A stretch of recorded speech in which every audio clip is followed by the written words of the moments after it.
Good morning all of you students, welcome to on our YouTube channel study of science. सभी को जय Shri Ram. Okay, तो जैसा कि हम अपना चैप्टर स्टार्ट कर चुके थे, 6 चैप्टर, और दोनों टॉपिक खत्म कर चुके थे। स्वप्रेरकत्व और अन्योन्य प्रेरकत्व, दोनों ही टॉपिक हम अच्छे से पढ़ चुके हैं। आज हम पढ़ेंगे अन्योन्य प्रेरण गुणांक m तथा स्वप्रेरण गुणांक l में संबंध। जब हमने अन्योन्य प्रेरकत्व पढ़ा था तब हमको अन्योन्य प्रेरण गुणांक m मिला था, और जब स्वप्रेरकत्व पढ़ा था तब हमें स्वप्रेरण गुणांक l मिला था। आज हमें इन दोनों के मध्य क्या निकालना है? संबंध निकालना है। ओके, तो आपको पिछला सब याद होना चाहिए, ऑलमोस्ट याद ही होगा क्योंकि अच्छे से पढ़ाया है हमने।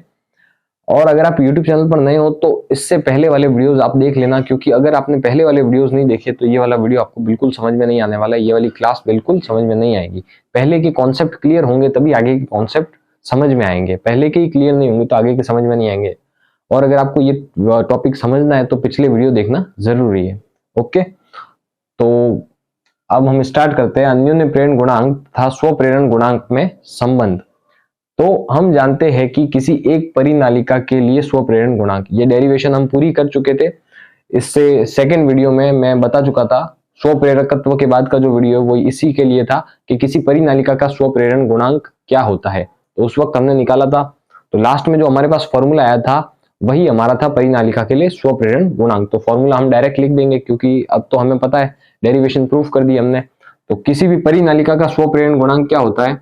L equals to mu naught N square A upon L. N परिनालिका के फेरे, म्यू नॉट ये चुंबकीय गुणांक होता है, ए उस परिनालिका का अनुप्रस्थ काट क्षेत्रफल, और एल है जो परिनालिका की लंबाई है। यहाँ पर हम दो परिनालिका लेंगे और दोनों परिनालिकाओं का स्वप्रेरण गुणांक निकालेंगे, इसलिए इस परिनालिका को मैं L1 लिख रहा हूं, ताकि हम उस परिनालिका को भी L2 लिखेंगे तो हमको दोनों का डिफरेंस पता रहेगा। ओके, तो यहाँ पर फेरों की संख्या को भी मैं N1 लिख रहा हूं। यहां तक हो गया। अब हम लिखते हैं इसी प्रकार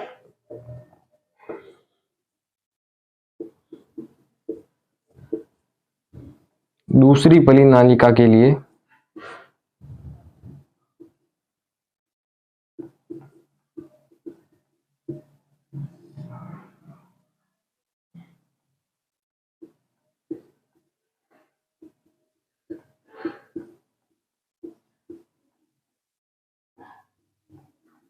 गुणांक।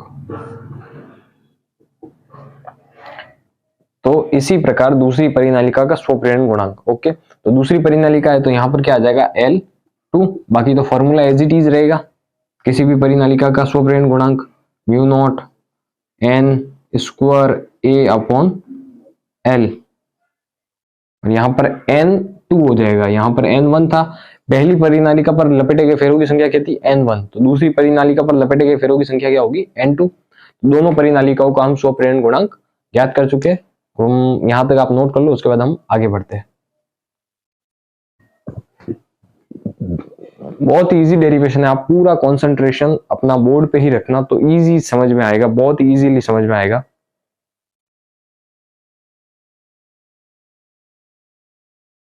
हाँ, एक काम और कर देना आप, यहां से इसको इक्वेशन फर्स्ट नाम दे देना और इसको इक्वेशन सेकंड।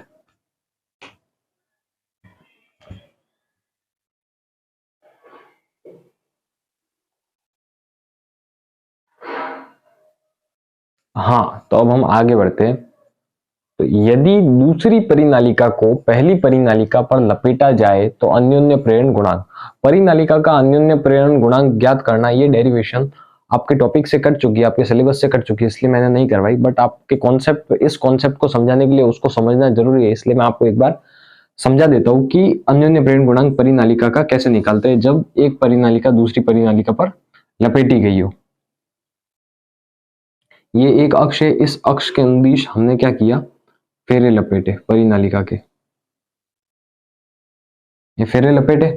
अब इसने क्या कहा? दूसरी परिनालिका को पहली परिनालिका पर लपेटा गया है। जब भी अन्योन्य प्रेरण गुणांक करेंगे, निकालेंगे, तो परिनालिका आपस में एक दूसरे पर लपेटी गई होगी तभी निकाल सकते हैं। क्यों? क्योंकि पास पास होंगे, फेरे पास पास होंगे पहली परिनालिका के और दूसरी परिनालिका के, तभी दोनों का चुंबकीय फ्लक्स एक समान होगा।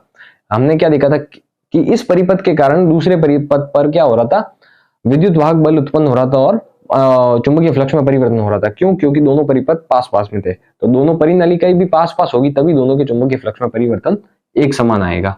यहाँ पे मैं इसके पास ही दूसरी परिनालिका बना रहा हूं, डॉट डॉट करके बना रहा हूं, आप देख लेना।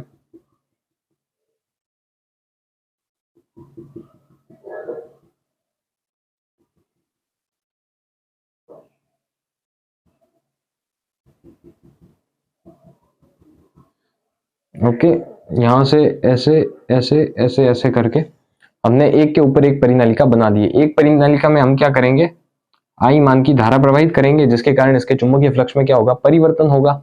इसके ऊपर जो चुंबकीय क्षेत्र होगा B equal to mu naught N one I upon L होगा। ओके, और इसका जो चुंबकीय फ्लक्स होगा फाई नॉट इक्वल टू क्या होगा, mu naught N one I upon sorry L, ये है हमारा बी, और फाई नॉट ये क्या है हमारा चुंबकीय क्षेत्र, इसको हमने किससे लिखा है, बी से। और हम जानते हैं कि चुंबकीय फ्लक्स क्या होता है, phi naught equal to B A, तो बी तो हमारे पास है, और इसके साथ यदि हम ए का मल्टीप्लाई करवा देंगे तो क्या बन जाएगा, ये हमारा फाई नॉट यानी चुंबकीय फ्लक्स। तो ये आ गया हमारा फाई नॉट। अब हमें क्या निकालना है, अन्योन्य प्रेरण गुणांक, किसका, परिनालिका का। ओके, तो यहां से हम अन्योन्य प्रेरण गुणांक का फॉर्मूला लिखेंगे, क्या होता है, फाई अपॉन, उससे पहले हमको क्या निकालना पड़ेगा, संपूर्ण परिनालिका का। ये तो क्या निकला है, केवल एक परिनालिका का क्या निकला है, अन्योन्य प्रेरण गुणांक। संपूर्ण परिनालिका का निकालना पड़ेगा, तो phi equal to N phi naught, पिछली बार भी किया था, स्व प्रेरण गुणांक का भी निकालने के लिए हमने किया था, phi equal to N phi naught. तो यहां से इसकी वैल्यू इसमें पुट कर देंगे। यहां पर n1 है, यहां पर n2 आएगा। क्यों? क्योंकि अब हम दूसरी परिनालिका की बात कर रहे हैं, क्योंकि इस परिनालिका के कारण उस परिनालिका पर क्या होगा, चुंबकीय फ्लक्स में परिवर्तन होगा। तो यहां पर उस परिनालिका के दूसरी परिनालिका के फेरे कितने हैं, n2। ओके, तो यहां से हम लिख सकते हैं phi equals to mu naught n1 n2 I A upon L, ये लिख दिया। अब यहां से हम अन्योन्य प्रेरण गुणांक का अगर फॉर्मूला लगाए, m equals to mu naught n1 n2 I A by L upon I, यही होता है फॉर्मूला। अन्योन्य प्रेरण गुणांक का क्या होता है, mu naught m equals to phi upon I. Phi की वैल्यू हमने यहां से पुट कर दी, और आई नीचे है एज इट इज, तो इस आई से ये आई जब कैंसिल होगा, हमारे पास फाइनल वैल्यू बचेगी m equals to mu naught n1 n2 a by l। ये हमारा फाइनल वैल्यू बचेगी अन्योन्य प्रेरण गुणांक की, यानी किसी भी परिनालिका का अन्योन्य प्रेरण गुणांक होगा वो क्या होगा, mu naught n1 n2 a upon l। तो ये सब बेसिक है, केवल आपको समझाने के लिए कि किसी अन्य परिनालिका का अन्योन्य प्रेरण गुणांक कैसे निकालते हैं जब दोनों एक दूसरे पर लपेटी गई हो। सबसे पहले इसका चुंबकीय क्षेत्र निकालेंगे, एक परिनालिका के भीतर चुंबकीय क्षेत्र क्या है। उसके बाद क्या करेंगे, हम चुंबकीय फ्लक्स का फॉर्मूला लगाएंगे, उसमें इसकी वैल्यू भरेंगे, तो क्या आ जाएगा, बी ए। बी की वैल्यू हम यहां से उठा के रख दी हमने, ए एज इट इज आ गया मल्टीप्लाई करने। उसके बाद हम जानते हैं कि संपूर्ण परिनालिका का चुंबकीय क्षेत्र क्या होता है, phi equals to n2 phi naught. Okay, ये दूसरी परिनालिका के फेरे और ये पहली परिनालिका के फेरे हैं। यहां से हम जब वैल्यू पुट करेंगे इसमें, तो यहां से उठा के वैल्यू पुट करेंगे, तो केवल n2 को इसके साथ लिखना पड़ेगा, बाकी सब एज इट इज है। n2 को मल्टीप्लाई करवा दिया इस पूरे से, और जब फिर हमको क्या निकालना है, अन्योन्य प्रेरण गुणांक। तो अन्योन्य प्रेरण गुणांक के लिए m equals to y upon I, तो यहाँ से m इक्वल्स टू फाई की वैल्यू हम यहाँ से पुट कर देंगे, और i नीचे है ही है फॉर्मूले में, तो i से i कैंसिल हो जाएगा और ये आ जाएगा हमारा अन्योन्य प्रेरण गुणांक। ये सब आपको नहीं लिखना है, केवल आपको समझाने के लिए मैंने बताया था कि किसी परिनालिका का अन्योन्य प्रेरण गुणांक क्या होता है। तो आपको समझ में आ गया होगा, आपके सिलेबस का पार्ट नहीं था, फिर भी मैंने समझा दिया है ताकि आपको आगे का टॉपिक समझ में आए। तो हम अब जान चुके हैं कि किसी परिनालिका का अन्योन्य प्रेरण गुणांक क्या होता है, m equals to mu naught n1 n2 a upon l। यहां तक आप नोट कर लो, इसको समीकरण नंबर 3 नाम दे देना।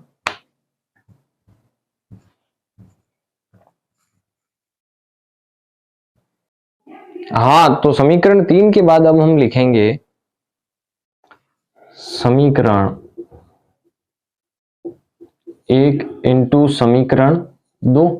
ओके, तो समीकरण 1 क्या थी हमारी, थी L1 L2, दोनों का मल्टीप्लाई करवा देते तो L1 की वैल्यू क्या थी हमारे पास, म्यू नॉट N1 का स्क्वायर और A upon L into L2 हमारे पास क्या था, L2 था म्यू नॉट N2 का स्क्वायर A अपॉन L। अब इन दोनों का जब हम मल्टीप्लाई करवाएंगे तो हमारे पास वैल्यू आएगी L1 dot L2 equals to mu naught N1 A upon N1 N2 A upon L, और सबके ऊपर क्या लग जाएगा, स्क्वायर, म्यू नॉट का स्क्वायर, N1 का square as it is, N2 का square as it is, A into A square हो गया, L इंटू L स्क्वायर हो गया। ओके, तो इसको मैं क्या लिख सकता हूँ, L1 L2 इस पूरे का होल स्क्वायर लिख सकता हूँ, सबके ऊपर स्क्वायर है इसलिए, mu naught N1 N2 A by L का होल स्क्वायर, ये लिख सकता हूं मैं। इसको दे देंगे हम समीकरण नंबर 4। तो यहां तक आप नोट कर लो, उसके बाद हम बढ़ते आगे, नहीं तो ये एक स्टेप और बढ़ जाते हैं हम थोड़ा आगे। यहां पर हम लिखेंगे समीकरण 3 व 4 से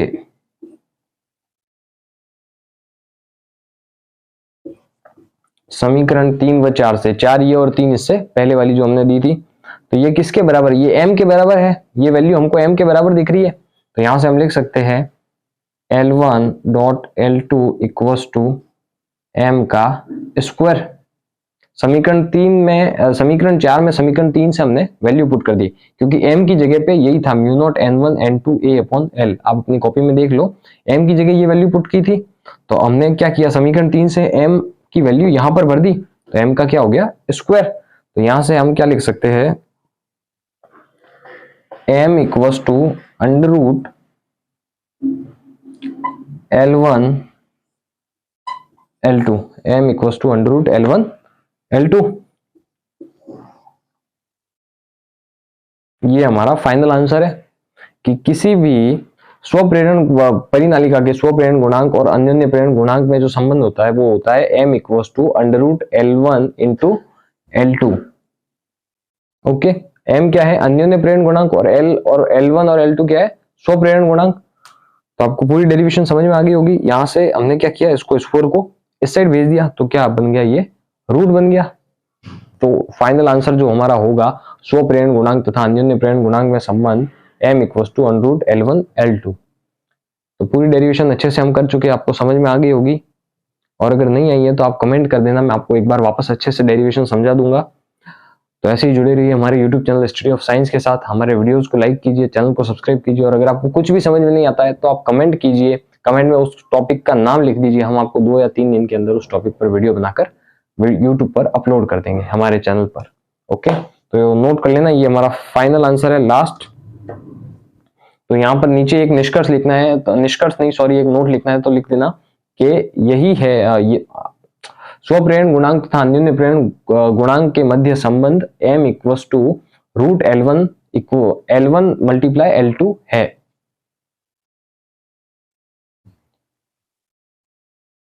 ओके, तो आज का वीडियो यहीं खत्म होता है, मिलते हैं कल।